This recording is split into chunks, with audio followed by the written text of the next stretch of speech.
So another subtopic that I will be discussing about principles. In principles, we have invincible ignorance, which means renders an act involuntary. A person cannot be held morally liable if he is not aware of his state of ignorance. For example, a waiter who is not aware that the food he is serving has been poisoned cannot be held for a murder.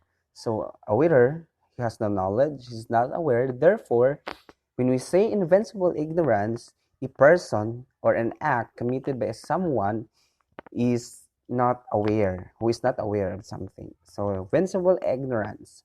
When we say invincible ignorance, does not destroy but lessens the voluntariness and the corresponding accountability over the act.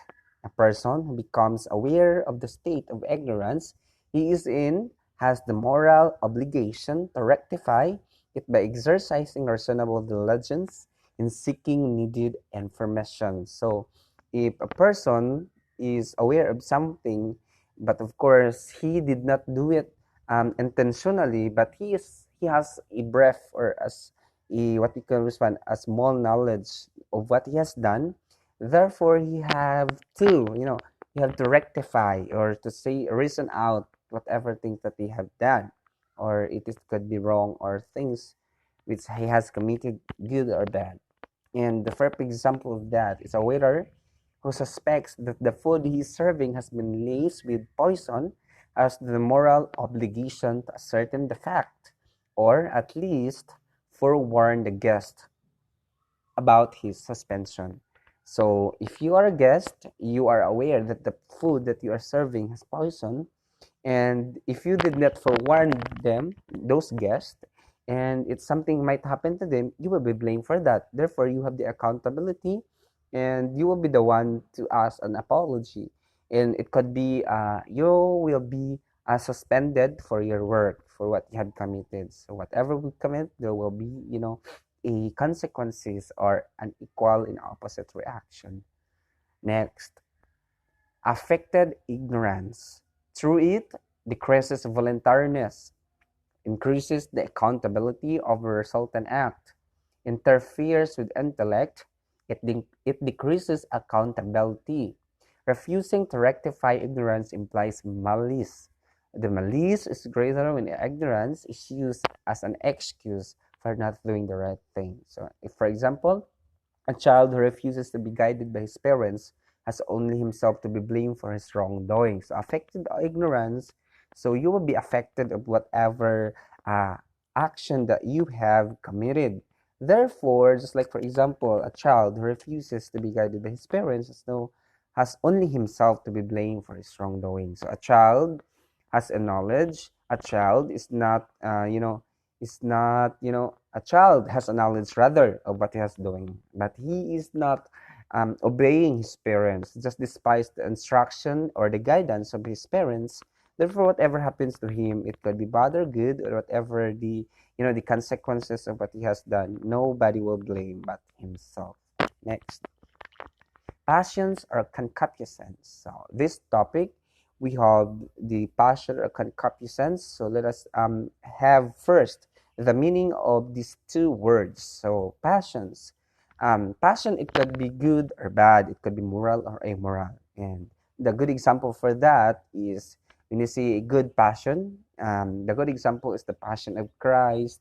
Those things that you have done good, just like your love, your mercy, your heart for doing something, your talent you share for the others to be inspired by your whatever skills that you have. That is a passion. And another passion that we can see that a bad passion is your lost lascivious minds, lasciviousness, your passion, your sexual desire, and this is a passion too.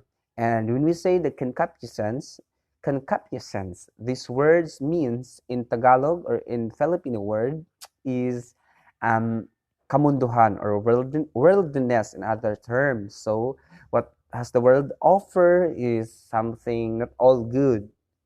Therefore you should be aware that sometimes our flesh, our own body desires sexual intercourse. So concupiscence makamundong bagay in Tagalog, and this is something bad, immoral. So tendencies towards desirable objects or tendencies away from undesirable or harmful things. This is what we call under the subtopic, which is passion and concupiscence. Former positive emotions like love, desire, delight, hope, and bravery. So this means you need to be former. I mean, the former means you have the positive emotions like love, desire, delight, hope, and bravery. So, and when we see latter, negative emotions like hatred, horror, sadness, despair, fear, and anger. Passions are psychic response, either be moral or immoral.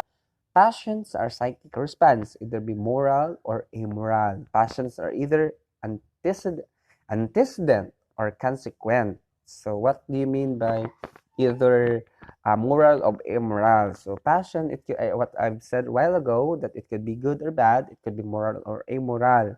And so in passion, it would be either antecedent or consequent. So, what is the meaning of antecedent?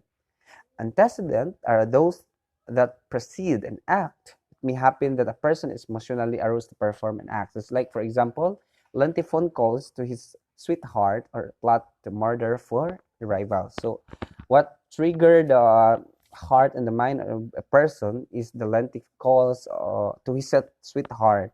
And it is because there is something arose in the previous or the coming feelings. Therefore, it created an antecedent. Okay, an antecedent passion do not always destroy voluntariness, but they diminish rather accountability for the resultant act. Antecedent passions weaken willpower of a person without, however, completely constructing his freedom. It is called a crimes of passion are voluntary. So antecedent, something has a cause or the arousal of your feelings from the previous happenings or what things you have encountered.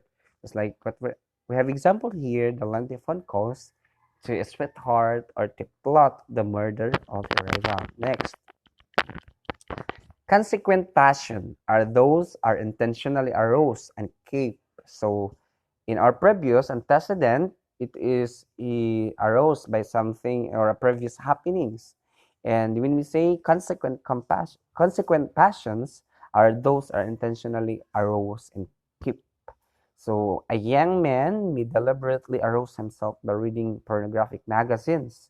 So it is intentionally aroused and kept because the young man, while he is he's reading that pornographic magazines, he committed lust and something sexual intercourse done by his own body. And the young man who commits lascivious after arousing himself sexually. So this is another thing. This means consequent passions. Another thing, consequent passions do not lessen voluntariness, but may even increases accountability. This is because consequent passions are the direct result of the will fully consent to them instead of subordinating them to its control. So in consequent passion, a person is aware of he has doing. He has a knowledge of what would be the consequence of what things or whatever action he committed. Therefore, in consequent passion, it will not lessen the voluntariness, but it increases accountability because you as you are, you know already what would be the consequences of what you're doing. If you keep on watching the pornography, reading pornographic magazines, and you are going to commit, lascivious act or even sexual impurity against your own body. Next, so we have another subtopic. We have fear. It is the disturbances of the mind, a person who is confronted by an impending danger or harm to himself or a loved one. So there's there's a reason why you are afraid of something or someone. Why you have fear.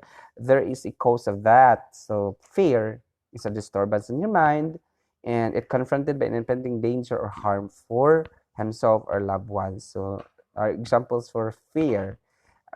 Your fear of animals, just like um, carabao, just like spider, centipede, or other animals.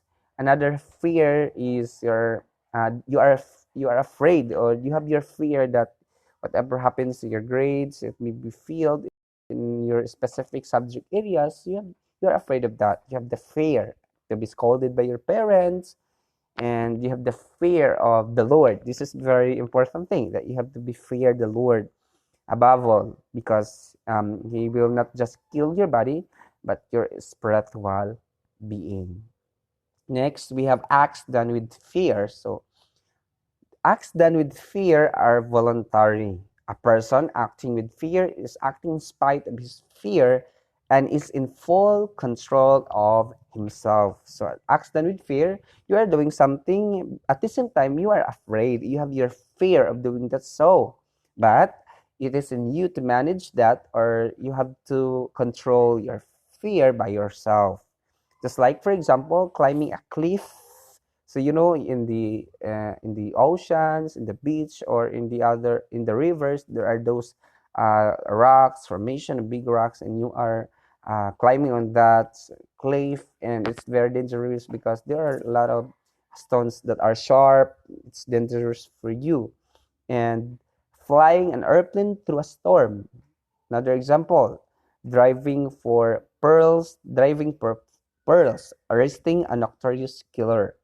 So this is my topic, and I hope that you understand. Thank you.